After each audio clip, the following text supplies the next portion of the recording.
சிச்சு காகத்தின் sweater வியாபாரம். பறவைங்களோட கிராமத்துல அப்பதான் குளிர் தொடங்குச்சு. சாயந்தரம் 5 மணி ஆனாலும் சரி, பறவைங்க எல்லாரும் அவங்க வீட்டுக்குள்ள போய் போர்வையை போத்திக்கிட்டு கதன்னு போய் படுத்துருவாங்க. காலையில கூட சூரியன் ஆகாயத்துல தெரியவே இல்ல. ஒரு நாள் காலையில கிட்டத்தட்ட 9 மணிக்கு அப்பதான் மேகங்களை எல்லாம் தாண்டி சூரியன் ஆகாயத்துல தெரிய ஆரம்பிச்சான்.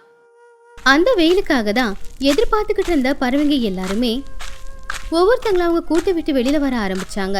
எல்லாரும் வெயில் எங்க இருக்குன்னு தேடி போய் சந்தோஷமா நின்னுக்கிட்டு இருந்தாங்க. அப்பாடா, இவ்வளவு கதகதப்பா இருக்கு. ராத்திரி முழுக்க போர்வை இழுத்து போத்திக்கிட்டு படுத்தாலும் கூட இந்த குளிரை என்னால தாங்கிக்கவே முடியறதில்ல.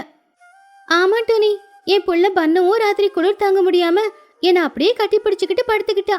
அவனை பார்த்தா கவலையா இருந்துச்சு. இந்த குளிர்காலத்துல பட்டணத்துல எல்லாருமே கலர் கலரா இருக்கிற ஸ்வெட்டரு ஸ்கார்ஃப்னு போட்டுக்கிட்டு சுத்திக்கிட்டு இருப்பாங்க. ஆனா நம்ம கிராமத்துல இந்த மாதிரி எல்லாம் துணி விற்கிறதுக்கு யார் இருக்காங்க? அப்போ அது கேட்டு மகிக்கழுகு, ஆமா லூசி, நீ சொல்றதெல்லாம் உண்மைதான். ஆனா நமக்கு தான் இங்க வேலைங்க நிறைய இருக்கே. இதை எல்லாத்தையும் முடிச்சுக்கிட்டு பட்டணத்துக்கு போய் ஸ்வெட்டர் வாங்கிட்டு வரலானாலும் நமக்கு நேரம் எங்க கிடைக்குது, நீயே சொல்ல. அதுதானே நம்ம பிரச்சனையே. இந்த குளிர்ல இருந்து தப்பிக்கிறதுக்கு இந்த ஸ்வெட்டரு ஸ்கார்ஃபு தொப்பி எல்லாம் கிடைச்சா நல்லாதான் இருக்கும். ஆனா நமக்கு தான் அந்த கொடுப்பனையே இல்லையே. யாராவது நம்ம ஊரை பத்தி யோசிச்சு எங்கேயோ சின்னதா ஒரு கடை ஆரம்பிச்சா எவ்வளவு நல்லா இருக்கும், நமக்கும் ரொம்ப உதவியா இருக்கும். அப்படி பறவைங்க எல்லாருமே அந்த குளிர்காலத்துல படுற கஷ்டத்தை பத்தி பேசிக்கிட்டு இருக்கும்போது அவங்க கூடவே நின்னுக்கிட்டு இருந்த சிச்சு காக்கா மட்டும் எதுவுமே பேசாம அவங்க பேசுறத கவனிச்சுக்கிட்டு இருந்துச்சு. திடீர்னு அவளுக்கு ஒரு நல்ல யோசனையும் வந்துச்சு. ஆனா அந்த யோசனையே பேராசையாவும் வளர்ந்துச்சு. அன்னைக்கு ராத்திரி நேரம் எல்லாரும் குளிர் தாங்க முடியாம தூங்கிக்கிட்டு இருக்கும்போது சிச்சு காக்கா மட்டும் அதுகிட்ட இருக்கிற பணத்தை எல்லாத்தையும் எடுத்து வச்சு எண்ணி பார்த்துக்கிட்டு இருந்துச்சு. 10,000, 20,000, 50,000. சரி, இதை வச்சு ஒரு வியாபாரத்தை ஆரம்பிக்கலாம். அவளுடைய பிள்ளையான சின்ன ஏற்கனவே பட்டணத்துல ஹாஸ்டல்ல தங்கி படிச்சுக்கிட்டு இருந்தான். சிச்சு காக்கா மனசுக்குள்ள, இந்த ஊர்ல இருக்கிறவங்க எல்லாருமே அப்பாவிங்க. குளிர் தாங்க முடியாம ஸ்வெட்டரோ ஸ்கார்ஃபோ இல்ல டொப்பியோ இல்ல போர்வையோ கிடைச்சா நல்லா இருக்கும்னு சொல்லிக்கிறாங்க. பேசாம பட்டணத்துக்கு போய் என்கிட்ட இருக்கிற பணத்துல கம்மி விலைக்கு இது எல்லாத்தையும் வாங்கிட்டு வந்து இங்க எனக்கு என்ன விலை தோணுதோ அந்த விலைக்கு எல்லாருக்கும் வித்துடுறேன். எப்படியும் குளிர் தாங்க முடியாதவங்க கண்டிப்பா என்ன விலை வித்தாலும் வாங்கிடுவாங்க. இந்த குளிர்காலம் முடியறதுக்குள்ள நான் பெரிய பணக்காரியா மாறி இருப்பேன் அப்படின்னு நினைச்சுது. அடுத்த நாள் காலையில சிச்சு காக்கா யாருக்கிட்டையும் சொல்லாம பட்டணத்துக்கு போற ட்ரெயின்ல ஏறினா. பட்டணத்துல ஒரு ஹோல்சேல் ஷாப்ல போய் அவளுக்கு என்னெல்லாம் தேவையோ எல்லாத்தையுமே ரொம்ப கம்மி விலைக்கு வாங்கிக்கிட்டு அதை எல்லாத்தையும் ட்ரெயின்ல வச்சு எடுத்துக்கிட்டு ஊருக்கு திரும்ப வந்தா.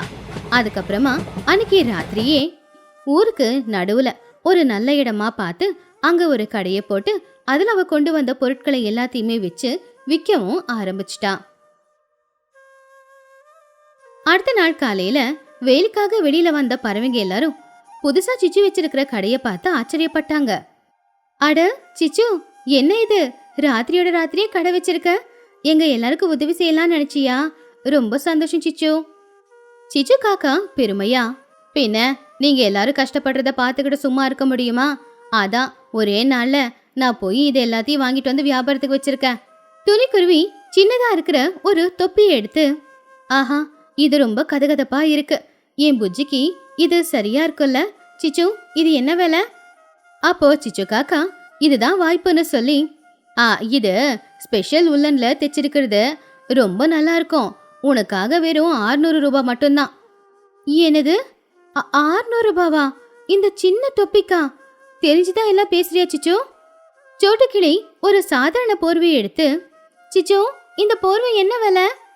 அது பட்டணத்துல இப்பதான் வந்த போர்வை, ரொம்ப கதகதப்பா இருக்கும். அது விலை 1500 ரூபாய்.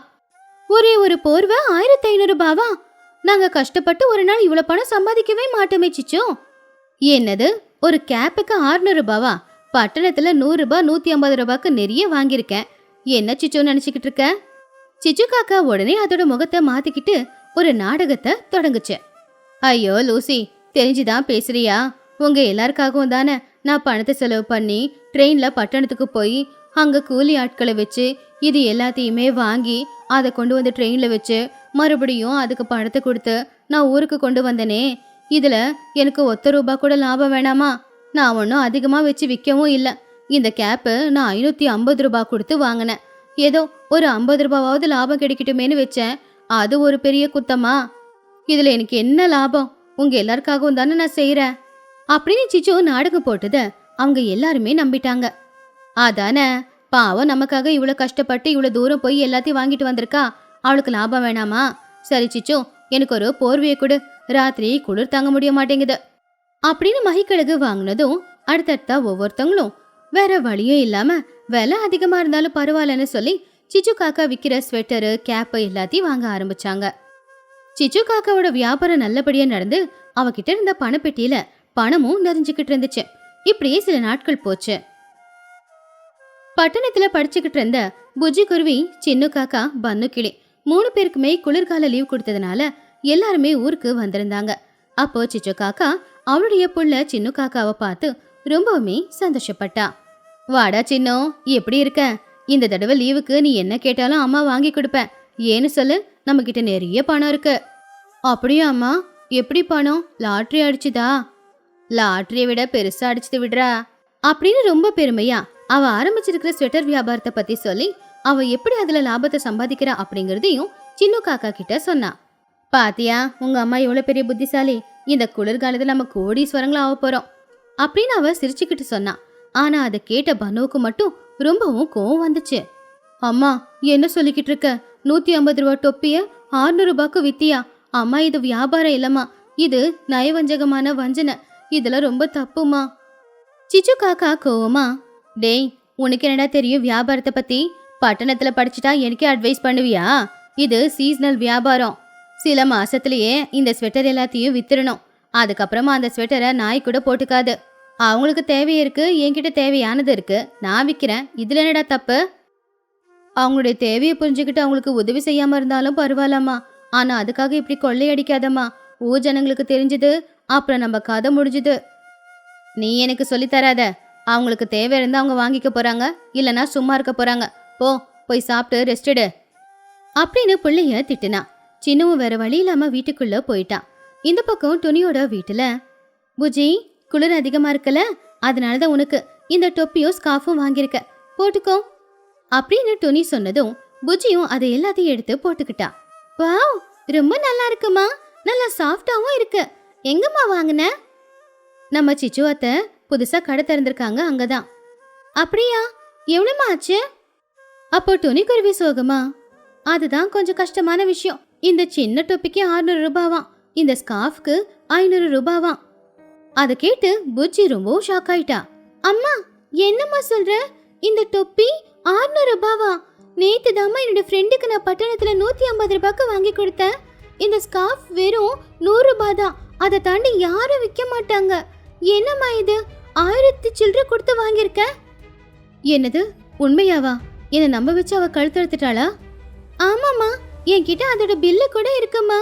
சிச்சு அத்தை ரொம்ப மோசம், உங்க எல்லாரையும் ஏமாத்திருக்காங்க. 5-6 மடங்கு அதிகமா வச்சு இது எல்லாத்தையும் வித்திருக்காங்க. துணிக்குருவிக்கு சிச்சு மேல ரொம்ப கோவம் வந்துச்சு. ஏண்டி சிச்சு, எங்க எல்லாரையுமே இவ்ளோ பெருசா ஏமாத்திருக்கியா நீ? எங்களை பார்த்து இழிச்சு வைங்க மாதிரி இருக்கா? வாபுஜி, 2ல 1 பாத்துடலாம். இன்னொரு பக்கம் சோட்டுக்கிளியோட வீட்டுலயும் பன்னு கிளி மூலமா இந்த விஷயத்த தெரிஞ்சுக்கிட்டு சோட்டுவும் ரொம்பவும் கோவத்துல கொதிச்சுக்கிட்டு இருந்தா. துணி சோட்டு 2 பேருமே ஊர்ல இருக்கிற எல்லார் வீட்டுக்கும் போய் சிச்சு காக்கா அவங்கள ஏமாத்தின விஷயத்த சொன்னாங்க. எல்லாருக்குமே கோவம் வந்துச்சு.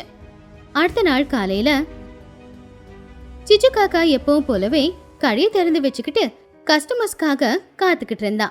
அப்பதான் ஊர்ல இருக்கிற பறவைங்க எல்லாருமே கோவத்தோட சிச்சு காக்காவோட கடைக்கு வந்தாங்க. சிச்சு காக்கா பதட்டமா, என்னாச்சு? எல்லாரும் ஒன்னா வந்திருக்கீங்க, புதுசா மறுபடியும் ஏதாச்சும் வேணுமா? போது நிப்பாட்டு சிச்சு, இந்த டொப்பிய பட்டணத்துல நீ எவ்வளவு ரூபாய்க்கு வாங்கின உண்மையை சொல்லு. சிச்சு காக்கா ரொம்ப பயந்து போய், அது வந்து எங்களுக்கு 600 ரூபாய்க்கு வித்திருக்க. எப்படி பார்த்தாலும் உனக்கு இதுல ஒரு 500 ரூபாவது லாபம் இருக்கும்ல, உனக்கு வெக்கமாவே இல்லையா? அப்போ சிச்சு காக்கா புதுசா ஒரு நாடகத்தை போட்டுச்சு. ஐயோ இல்ல துணி, என்ன போய் தப்பா பேசுறியே. பட்டத்துல எனக்கு 500 ரூபாய்க்கு தான் வித்தாங்க. நான் அதனாலதான் ஒரு 100 ரூபாய் மேல வச்சு இங்க வித்தேன். எனக்கும் லாபம் வேணாமா? லாபம் இல்லாம உங்களுக்காக சேவை எப்படி பண்றது? பொய் சொல்லாத சிச்சு, உண்மையிலேயே இவ்வளவு பணம் கொடுத்துதான் வாங்கினியா? சத்தியம் பண்ண பார்க்கலாம். ஆமா, என் புள்ள சின்ன மேல சத்தியமா சொல்றேன், நான் இந்த விலை கொடுத்துதான் வாங்கினேன். அப்பதான் சின்ன பன்னு புஜ்ஜி 3 பேருமே அங்க வந்தாங்க. அம்மா, என் மேல பொய் சத்தியம் பண்றியே, நாளைக்கு எனக்கு ஏதாவது ஆச்சுன்னா யார் பொறுப்பு? அப்போ புஜ்ஜி குருவி முன்னாடி வந்து, சிச்சு அத்தை, 550 ரூபாய்க்கு வாங்கினதா சொன்னீங்கல்ல, எங்க அதுக்கான பில்ல காட்டுங்க பார்க்கலாம். சிச்சு பயந்துகிட்டே அவ வாங்கின அந்த பில்ல காட்டுனா. அதுல இருக்கிறது எல்லாத்தையுமே மகிக்கழுகு சத்தமா படிச்சுது. கேப்பு 100 ரூபாவா? ஐயோ, ஸ்கார்ஃபு 50 ரூபாவா? அத கேட்டதுமே எல்லாருமே ரொம்பவும் கோவத்தோட சிச்சு காக்காவை கத்த ஆரம்பிச்சாங்க. 100 ரூபாய் பொருளை 600 ரூபாய்க்கு வித்து இதுல 550 ரூபாய்க்கு வாங்கணும்னு போய் வர சொல்ற. உன்னெல்லாம் இந்த ஊர்ல இருக்க விடக்கூடாது. எங்களுடைய தேவையை புரிஞ்சுக்கிட்டு கொள்ளையடிக்கவ பாத்துக்கிட்டு இருக்க. சிச்சு காக்காவுக்கு என்ன பண்றதுன்னு தெரியாம எல்லாரும் முன்னாடியே தலை குனிச்சு அவ அழ ஆரம்பிச்சா. என்ன மன்னிச்சிடுங்க, இந்த குளிர்காலத்துல கொஞ்சம் லாபம் பார்க்கலான்னு பார்த்தேன். அதனாலதான் உங்க எல்லாரையும் ஏமாத்தி இந்த மாதிரி வித்துக்கிட்டு இருந்தேன். அது கேட்டு எல்லாருக்குமே ரொம்பவும் கோவம் வந்துச்சு. சிச்சு, நீ பண்ணது தப்புன்னு ஒத்துக்கிட்ட, சந்தோஷம்தான். ஆனா இவ்ளோ பெரிய அநியாயத்தை எங்களால அவ்வளவு ஈஸியா மன்னிச்சிட முடியுமா? 100 ரூபாய் ஹோல்சேல் ரேட்ல வாங்கிட்டு இங்க 600 ரூபாய்க்கு வித்திருக்கியே. எப்படி பார்த்தாலும் உனக்கு லாபத்தை வச்சு நீ ஒரு 200 ரூபாய்க்கு வித்திருந்தாலும் பரவாயில்ல. ஆனா 600 ரூபாய்க்கு வித்திருக்கேனா, இதெல்லாம் வியாபாரம் கிடையாது, இதெல்லாம் கொள்ளையடிக்கிறதுக்கு சமம். எங்க எல்லாரையும் ஏமாத்துறதுக்கு உனக்கு எப்படிதான் மனசு வந்துச்சோ? உன் நெஞ்சில கொஞ்சமாவது ஈரம் இருக்கா? சிச்சு காக்கா அழுதுகிட்டே, என்ன மன்னிச்சிடுங்க, ஏதோ பேராசையில அவளை விலை வச்சு வித்துட்டேன். இனிமே அப்படி விற்க மாட்டேன். நியாயமான விலைக்கே நான் விற்கிறேன். தயவு செஞ்சு என் கடையை மட்டும் நீங்க மூட வச்சிடாதீங்க. ஊர்க்காரங்களுக்கு சிச்சு காக்கா மேல கோவம் இருந்தாலும் சின்ன காக்காவோட முகத்தை பார்த்து சரின்னு சொல்லி சிச்சு காக்காவை அவங்க மன்னிச்சு விட்டுட்டாங்க. சரி சிச்சு, உன்னை நாங்க மன்னிச்சு விடுறோம். ஆனா நீ சொன்ன மாதிரி நியாயமான விலைக்கு தான் வியாபாரம் செய்யணும். இல்ல உன் வியாபாரம் இங்க நடக்காது. அன்னையில இருந்து சிச்சு காக்கா மனசை மாத்திக்கிட்டா. அவ நியாயமான விலைக்கு தான் அந்த ஸ்வெட்டர் ஸ்கார்ஃப் எல்லாம் விற்க ஆரம்பிச்சா. அவளுக்கு லாபம் குறைஞ்சாலும் ஜனங்க கிட்ட நல்ல பேரு வாங்கினா. அப்படியே அந்த குளிர்காலத்துல ஸ்வெட்டரு தொப்பியெல்லாம் போட்டுக்கிட்டு பறவைங்க குளிர்ல இருந்து தப்பிச்சுக்கிட்டாங்க. சிச்சு காக்காவுக்கு ஒரு வருமானமும் வந்துச்சு. பூசணிக்காய் தோட்ட ரகசியம். ஒரு நாள் ராத்திரி துணிக்குருவி பூசணிக்காய் தோட்டத்துல கைத்துக்கட்டல் போட்டு படுத்துக்கிட்டு அவ அந்த பூசணிக்காய்களோட பேசிக்கிட்டு இருந்தா. பூசணிக்கா, நீங்க எல்லாரும் வந்ததுக்கு அப்புறம் தான் என் வாழ்க்கையும் பொண்ணோட புஜ்ஜி வாழ்க்கையும் நல்லபடியா மாறி இருக்கு. நீங்கெல்லாம் வர்றதுக்கு முன்னாடி எங்க வாழ்க்கை எப்படி இருந்துச்சுன்னு உங்களுக்கு தெரியாதுல்ல? ஒரு நாள் துணிக்குருவி புஜ்ஜி குருவி 2 பேரும் அவங்க வாழ்ந்துகிட்டு இருந்த ஊரை விட்டு இந்த ஊருக்கு வந்திருந்தாங்க. இங்க அவங்களுக்கு யாரும் தெரியாது. இருக்க வீடு தேடிக்கிட்டு இருந்தா துணி. புஜ்ஜி, நீ இந்த கோவில் வாசல்லயே உட்காந்துக்கிட்டு, அம்மா ஊருக்குள்ள போய் நமக்கு தங்கறதுக்கு ஏதாவது வீடு கிடைக்குதான்னு பாத்துட்டு வரேன். எங்கேயும் போக கூடாது. சரிம்மா, நான் இங்கே இருக்கேன். நீ போயிட்டு சீக்கிரமா வாமா. ஒரு வீட்டோட வாசல்ல டுலெட் போர்டு இருக்கிறத பார்த்து துணி அங்க போய் யாராவது இருக்கீங்களா அப்படின்னு கூப்பிட்டா. அப்ப அந்த சத்தத்தை கேட்டு உள்ளுக்குள்ள இருந்து மகிக்கழுகு வெளியில வந்துச்சு. யாருமா நீ? யாரு வேணும்? எதுக்கு வந்திருக்க? எனக்கு யாரும் வேணாங்க. நான் இந்த ஊருக்கு புதுசு. வீடு வாடகைக்கு கிடைக்குமா அப்படின்னு பாத்துக்கிட்டு இருந்தேன். போர்டு பார்த்து இங்க வந்தேன். ஐயோ, என்ன மன்னிச்சிடுமா. இந்த வீட்டை நேத்தே ஒருத்தங்களுக்கு வாடகைக்கு விட்டுட்டேன். அந்த போர்டு எடுக்க தான் நான் மறந்துட்டேன். உங்களுக்கு இன்னும் வேற வீடு கிடைக்கலையா? இன்னும் இல்ல. பரவாயில்ல, நான் வேற இடத்துல தேடுறேங்க அப்படின்னு சொல்லி துணி எங்க தேடினாலும் கூட அவளுக்கு வீடு கிடைக்கலன்றதுனால சோகமா திரும்பி வந்துட்டா. அம்மா, என்னம்மா ஆச்சு? முகையம்மா ரொம்ப சோகமா வச்சிருக்க. வீடு கிடைக்கலையா? இல்ல புஜ்ஜி, ஏன் கொடுக்க மாட்டேங்கிறாங்கன்னு தெரியல. வீடு வாடகைக்கு கொடுக்க ரொம்ப யோசிக்கிறாங்க. அம்மா, நீ எதையும் நினைச்சு கவலைப்படாத. நமக்கு வீடு எப்படி இருந்தாலும் கிடைக்கும். நாம இந்த கோவில் வாசல்லயே இன்னைக்கு ராத்திரி படுத்து தூங்கிடலாம். அந்த சாமி நம்மள பாத்துக்கிட்டு தானே இருப்பாரு. நாளைக்கு அவரே நமக்கு ஏதாவது நல்ல வழி காட்டுவாரு. ஆமா புஜ்ஜி, இப்ப நமக்குன்னு வேற யாருமே இல்லையே. சாமி தான் நம்ம கஷ்டங்களை தீர்த்து வைக்கணும். சரி வா, படுத்து தூங்கலாம். அடுத்த நாள் காலையில துணி புஜ்ஜி 2 பேரும் வீடு தேடி போய்கிட்டு இருக்கும் போது வழியில அவங்க லூசிய பார்த்தாங்க. அப்போ துணி லூசி கிட்ட, அட லூசி, உன்னை பார்த்து எவ்வளவு நாள் ஆச்சு? அட, நீ துணி தானே? நானும் உன்னை பார்த்து ரொம்ப நாள் ஆச்சு. சின்ன வயசுல நம்ம 2 பேரும் பாத்துக்கிட்டதுல. எப்படி இருக்க? நான் நல்லா இருக்கேன் லூசி. நீ எப்படி இருக்க? நான் நல்லாதான் இருக்கேன். ஆமா, நீ என்ன எங்க ஊருக்கு வந்திருக்க? நீ காதல் கல்யாணம் பண்ணிக்கிட்டு பட்டணத்துக்கு போனதா கேள்விப்பட்ட. இப்போ திடீர்னு என்ன இங்க? அது அது வந்து எப்படி சொல்றதுன்னு தெரியல. சரி சரி, முதல்ல வீட்டுக்கு வா, அங்க போய் பேசிக்கலாம். ஆமா, இது உன் பொண்ணா? அழகா இருக்கா. லூசிபரா துணி புஜ்ஜி 2 பேரும் வீட்டுக்கு கூட்டிட்டு போய் அவங்க வீட்டு வெளியில உட்காந்து பேசிக்கிட்டு இருந்தாங்க. சரி டுனி, இப்ப சொல்லு, என்னாச்சு? பட்டணத்துல நீ நல்லா தானே இருந்த, நீ நல்லா தான் இருக்கேன்னு நான் நினைச்சுக்கிட்டு இருந்தேன். லூசி, நீ என் சின்ன வயசு தோழி அப்படிங்கறதுனால என் வாழ்க்கையில என்ன நடந்துச்சு அப்படியே சொல்றேன். வீட்டுல பார்த்த மாப்பிள்ளைய பிடிக்கலன்னு சொல்லி நான் எனக்கு பிடிச்ச பையனை காதல் கல்யாணம் பண்ணிக்கிட்டேன். அதுக்கான தண்டனை எனக்கு கிடைச்சது. அவன் ஒரு ஏமாத்துக்காரன். அச்சச்சோ, என்ன ஆச்சு டுனி? எங்க அம்மா அப்பவே சொன்னாங்க, நீ விரும்பின பையனுக்கு உன்னை கட்டி வைக்கிறோம், ஆனா அவனை ஒழுங்கா ஒரு வேலைக்கு போக சொல்லு, பட்டணத்துல சொந்த வீடு கூட இல்லைன்னு சொல்றானே, உன்னை எப்படி வச்சு பார்த்துப்பான்னு கேட்டாங்க. ஆனா நான் அவங்க பேச்சு கேட்கல. அதனாலதான் எனக்கு நடக்க வேண்டியது நல்லாவே நடந்துருச்சு. பாவம், அவன் அப்படி என்னதான் பண்ணட்டும்? நீ அவன் என்னை ஏமாத்திட்டு விட்டுட்டு போயிட்டான் லூசி. அந்த விஷயத்தை கேள்விப்பட்டு அப்பா அம்மாவும் இறந்துட்டாங்க. அந்த ஊர்ல தனியா வாழ எனக்கு விருப்பமே இல்லை. அதனாலதான் புது வாழ்க்கையை வாழலான்னு இந்த ஊருக்கு வந்திருக்கேன். என் பொண்ணுக்கு என் வாழ்க்கையில நடந்த எதுவுமே தெரியக்கூடாது லூசி. சரி விடுட்டு, நீ கவலைப்படாத. என் தோழி சோட்டு கிளிக்கு 2 வீடு இருக்கு. நாளைக்கு அவளை போய் பார்க்கலாம். நிச்சயமா உனக்கு அவ தங்க இடம் கொடுப்பா. ரொம்ப தேங்க்ஸ் லூசி, நீ பண்றது ரொம்ப பெரிய உதவி. அடுத்த நாள் காலையில லூசி புறா அவளுடைய தோழியான சோட்டு கிட்ட பேசி அவளுடைய இன்னொரு வீட்டை வாடகைக்கு விட சொல்லி கேட்டுக்கிட்டா. அதுக்கு சோட்டுவும் ஒத்துக்கிட்டா. டுனி, லூசி உன்னை பத்தி எல்லாத்தையும் சொல்லிட்டா. நீ ஒன்னும் கவலைப்படாத. என் வீட்டுக்கு பக்கத்துலயே எனக்கு இன்னொரு வீடும் இருக்கு. அதை நான் உனக்கு வாடகைக்கு கொடுக்கறேன். நீயும் புஜ்ஜியும் அங்க சந்தோஷமா வாழ்ந்துக்கலாம். நீ யாரும் நினைச்சும் பயப்படாத. நான் உனக்கு வாடகை கொடுக்க சொல்லி தொந்தரவெல்லாம் கொடுக்க மாட்டேன். உன்னால எப்ப முடியுதோ நீ அப்ப கொடுத்தா போதும். அப்புறம் உன் பொண்ணை பத்தி நீ ஒன்னும் கவலைப்படாத. என் பிள்ளை இங்க நல்ல பள்ளிக்கூடத்துல தான் படிக்கிறான். அந்த பள்ளிக்கூடத்துல நான் அவளையும் சேர்த்து விட்டுடுறேன். இங்க யாரு என்ன சொன்னாலும் என் பேரு சொல்லு. உனக்கு இந்த ஊர்ல யாரும் இல்லைன்னு நினைச்சுக்காத. இதோ நானும் இருக்கேன், உனக்காக லூசியும் இருக்கா. சரியா சோட்டு? நீங்க ரொம்ப நல்லவங்க. எனக்கு நீங்க ரொம்ப பெரிய உதவி பண்ணிருக்கீங்க. அப்படி டுனி புஜ்ஜி 2 பேரும் சோட்டுவோட வாடகை வீட்டுல தங்குனாங்க.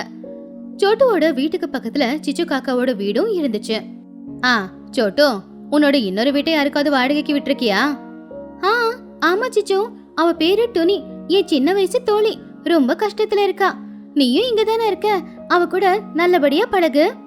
சிச்சு அவ மனசுக்குள்ள, என்ன இவ சரியான லூசா இருக்க போல, வந்தவங்க கிட்ட எவ்வளவு கறக்க முடியுமோ அவளை கறக்க தெரியல இவளுக்கு. சரி சோட்டோ, நீ சொல்லிட்டியே, உனக்குதான் என்னை பத்தி நல்லா தெரியல. என் மனசு பால் மாதிரி வெள்ள. அவங்களுக்கு ஏதாவது உதவி இருந்தா என்ன கேட்க சொல்லு. இப்படியே நாட்களும் போச்சு. ஒரு நாள் டுனி புஜ்ஜி 2 பேரும் அவங்க வீட்டுக்கு பின்னாடி இருக்கிற இடத்த சுத்தம் செய்யும் போது அங்க ஒரு பூசணிக்காய பார்த்தாங்க. அது அங்க எப்படி வந்துச்சுன்னா உங்களுக்கு தெரியல. அம்மா, என்னம்மா இது? வீட்டுக்கு பின்னாடி இவ்வளவு பெரிய பூசணிக்காய் இருக்கு. தெரியலையே புஜ்ஜி, ஆனா இந்த பூசணிக்காய பார்த்தா எனக்கு என்னமோ கொஞ்சம் ஆசையா இருக்கு.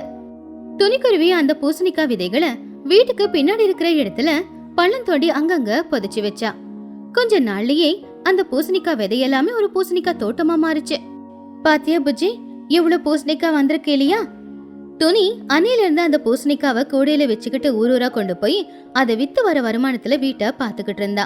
இப்போ அந்த பூசணிக்காய் தோட்டம் அவளுக்கு ஒரு கோவில் மாதிரி தான் தெரிஞ்சது. துணி அந்த பூசணிக்காய் தோட்டத்துல உட்காந்துக்கிட்டு, என்ன பூசணிக்காங்களா, எல்லாரும் நல்லா இருக்கீங்களா? உங்களாலதான் நானும் என் பொண்ணு புஜ்ஜியும் இப்போ ரொம்ப சந்தோஷமா இருக்கும். இதுக்கு முன்னாடி என் வாழ்க்கையில இருட்டு மட்டும்தான் இருந்துச்சு. ஆனா உங்களாலதான் என் வாழ்க்கையில வெளிச்சம் வந்துச்சு. நீங்க செஞ்ச உதவிய நான் எப்பவுமே மறக்க மாட்டேன். துணியோட கஷ்டத்தை சிச்சு காக்காவும் பாத்துக்கிட்டு தான் இருந்துச்சு. சிச்சுவோட புள்ளையான சின்னும் ரொம்பவும் சந்தோஷமா புஜ்ஜி பன்னு கூட சேர்ந்துக்கிட்டு அந்த பூசணிக்காய் தோட்டத்துல உட்காந்துக்கிட்டு விளையாடிக்கிட்டு இருந்தாங்க. புஜ்ஜி, இந்த பூசணிக்காய் தோட்டம் ரொம்ப நல்லா இருக்கு. எங்க வீட்டுக்கு பின்னாடி கூட இப்படி ஒரு அமைதி இல்ல. புஜ்ஜி, இந்த பூசணிக்காவை வளர்க்கறது நீங்களா இருக்கலாம், ஆனா இது வளர இடம் எங்களுக்கு சொந்தம். இந்த பூசணிக்கால இருக்கிற சுவையும் எங்களுக்கு தான் சொந்தம். பன்னு, நீ சொல்றது உண்மையா இருக்கலாம், ஆனா எங்க அம்மா படுற கஷ்டத்தை பார்த்து கொஞ்சம் பேசு. இந்த இடம் உங்களுக்கு சொந்தமா இருந்தாலும் இந்த தோட்டத்தை எங்க அம்மா தானே நல்லபடியா பாத்துக்கிறாங்க. ஆமா புஜ்ஜி, நீ சொல்றது உண்மைதான். எங்க அம்மா தினமும் காலையில எழுந்திரிச்ச உடனே இந்த பூசணிக்காய் தோட்டத்தை தான் பாப்பாங்க. எவ்வளவு பூசணிக்காய் இருக்கு, எவ்வளவு கொடி நல்லா இருக்கு, எல்லாத்தையுமே பாத்துக்கிட்டே இருப்பாங்க தெரியுமா? எங்க அம்மா எப்பவுமே என்கிட்ட, பாவம் துணி எவ்வளவு கஷ்டப்படுறா, அந்த பூசணிக்காயெல்லாம் எவ்வளவு கஷ்டப்பட்டு விளைய வைக்கிறா, பூசணிக்காவும் நல்லா இருக்குன்னு சொல்லுவாங்க. சரி சரி, பேசினது போதும், வாங்க போய் விளையாடலாம். அன்னைக்கு ராத்திரி நேரம் துணி குடத்துல தண்ணி கொண்டு வந்து அந்த பூசணிக்காய் கொடிக்கு ஊத்திக்கிட்டு இருந்தா. அப்போ புஜ்ஜி அங்க உட்காந்து அதை பாத்துக்கிட்டு இருந்தா. புஜ்ஜி, நீ தூங்குமா? இல்லம்மா பரவாயில்ல, நீ தானே கஷ்டப்பட்டு வேலை பார்க்குற, நான் இங்க உட்காந்து பூசணிக்காவை பாதுகாத்துக்கிறேன். என் பொண்ணுக்கு என் மேலே எவ்வளோ கரிசனம், நல்ல பொண்ணுதான் நீ அப்படின்னு சொல்லி துணி எல்லா கொடிங்களுக்கும் தண்ணியை ஊத்திட்டு அதுக்கப்புறமா நிலா வெளிச்சத்துல வந்து படுத்து தூங்குனா. அம்மா, இந்த நிலா வெளிச்சத்துல படுத்து தூங்குறதே ஒரு தனி சுகந்தா இல்லம்மா. ஆனா இன்னைக்கு தண்ணி தூக்கி தூக்கி என் கையெல்லாம் வலிக்குதுமா. இருந்தாலும் நீ தனியா கஷ்டப்படுறத பார்த்து என்னால உதவி செய்யாம இருக்க முடியல. உண்மைதான் புஜ்ஜி, கஷ்டமான வேலைகளை செஞ்சா கஷ்டமா தான் இருக்கும். ஆனா எல்லா வேலையும் முடிச்சிட்டு இப்படி கைத்து கட்டில நிலா வெளிச்சத்துல படுத்து தூங்கும்போது, அதுவும் எனக்கு துணையா நீ பக்கத்துல இருக்கும்போது சுகமா தான் இருக்கு. நீ மட்டும் இல்லைனா என்னோட வாழ்க்கை என்ன இருக்குமோ. அம்மா, நான் எப்பவுமே உன் கூடவே தான் இருப்பேன். உன்னை விட்டு எங்கேயும் போக மாட்டேன். நமக்கு நம்மளுடைய பூசணிக்காய் தோட்டம் இருக்கு. நாளைக்கு குஹு ஆண்டியும் சோட்டு ஆண்டியும் வரேன்னு சொல்லியிருக்காங்க. அவங்க கூட சேர்ந்து நம்ம இங்க சந்தோஷமா விளையாடலாம். நீ இங்க இந்த அளவுக்கு சந்தோஷமா இருக்கேனா எனக்கு அதை விட வேற என்ன வேணும்? உன் முகத்துல சிரிப்பு பார்த்தாதான் வாழணும் அப்படிங்கிற ஆசையே எனக்கு வரும். சரி தூங்குமா, நாளைக்கு எழுந்திரிச்சா மறுபடியும் நிறைய வேலை இருக்கு. சரிம்மா, நான் உனக்காக இருக்கேன். நீ எதையும் நினைச்சு கவலைப்படாத. துணிக்குருவி ரொம்பவும் சந்தோஷமா அவளுடைய பொண்ணை பார்த்துக்கிட்டே இருந்தா. அவளுடைய பூசணிக்காய் தோட்டமும் அவளுடைய பொண்ணும் தான் அவளுக்கு வாழ்க்கையா இருந்துச்சு. கொஞ்ச நேரத்துல துணிக்கும் தூக்கம் வந்து நல்லா படுத்து தூங்கிட்டா. இப்படி இருக்கும்போது அந்த ஊர்ல திருவிழா வந்துச்சு. திருவிழால துணி பூசணிக்காய் வித்துக்கிட்டு இருந்தா. துணி, வீட்டுல இருந்த பூசணிக்காய் தீர்ந்து போச்சு, எனக்கு ஒரு பெரிய பூசணிக்காய் கூட. எடுத்துக்க குஹு, உனக்கு இல்லாததா நான் இன்னைக்கு கம்மி விலைக்கே கொடுக்குறேன். உனக்கு ரொம்ப நல்ல மனசு. அப்பதான் அங்க மகிக்கழுகும் வந்துச்சு. ஏமா பொண்ணு, ஒரு பெரிய பூசணிக்காய் கொடு. ஒரு பூசணிக்காய் என்ன விலை அப்படின்னு சொல்லி. அட, உன்னை எங்கே பார்த்த மாதிரி இருக்கே. நீ என் வீட்டை வாடகைக்கு கேட்டு வந்த பொண்ணு தானே? ஆமா, நீங்க வீடு இல்லைன்னு சொல்லி அனுப்பிட்டீங்களே. ஆமா, வாடகைக்கு ஏற்கனவே ஆள் வந்துட்டாங்கன்னு தான் அனுப்பிட்டேன். ஆமா, அன்னைக்கு வீடு கிடைக்காம நீ ரொம்ப கஷ்டப்பட்ட இல்ல? என் ஃப்ரெண்டு லூசி எனக்கு உதவி பண்ணா. அவ வீட்டுல தான் வாடகைக்கு இருக்க. அங்கதான் இந்த பூசணிக்காய் தோட்டத்தையும் வளர்க்குறேன். பாத்தியா, அன்னைக்கு வீடு வாடகைக்கு கிடைக்கலன்னு வருத்தப்பட்ட. இன்னைக்கு நீ ஒரு சொந்த தோட்டமே வச்சிருக்க. முதல்ல நமக்கு எல்லாமே கஷ்டமா தான் தெரியும். ஆனா அதுக்கப்புறமா தான் எல்லாம் நல்லபடியா நடக்கும். நீங்க சொல்றது உண்மைதான். வாழ்க்கையில நிறைய கஷ்டங்களை அனுபவிச்சதுக்கு அப்புறமா ஒரு சின்ன சந்தோஷம் கிடைச்சாலும் அது பெருசாதான் தெரியும். இப்போதைக்கு என்னுடைய இந்த தோட்டமும் என் பொண்ணும் தான் என் வாழ்க்கையோட சந்தோஷம். எப்படியோ நீ வாழ்க்கையில ஜெயிச்சிட்ட. சரி, எனக்கு ஒரு பெரிய பூசணிக்காய் கொடு. இந்தாங்க. துணிக்குருவி சந்தோஷமா ஒரு பெரிய பூசணிக்காய கொடுத்தா. அப்படி அந்த பண்டிகை நாள் அன்னைக்கு துணி புஜ்ஜி 2 பேரும் ரொம்பவுமே சந்தோஷமா இருந்தாங்க. இந்த கதையில இருக்கிற நீதி என்னன்னா, வாழ்க்கையில எவ்வளவு கஷ்டம் வந்தாலும் சரி, தைரியமா பொறுமையா ஒரு அடி முன்னாடி எடுத்து வைக்கணும். அப்பதான் நாம ஜெயிக்கிறதுக்கான வழியே தெரியும். அதே மாதிரி வாழ்க்கையில அனுபவசாலிங்க, அதாவது நம்ம பெத்தவங்க சொல்ற பேச்ச நம்ம கேட்கணும். இல்லனா வாழ்க்கையில கஷ்டங்கள் நிறைய வரும்.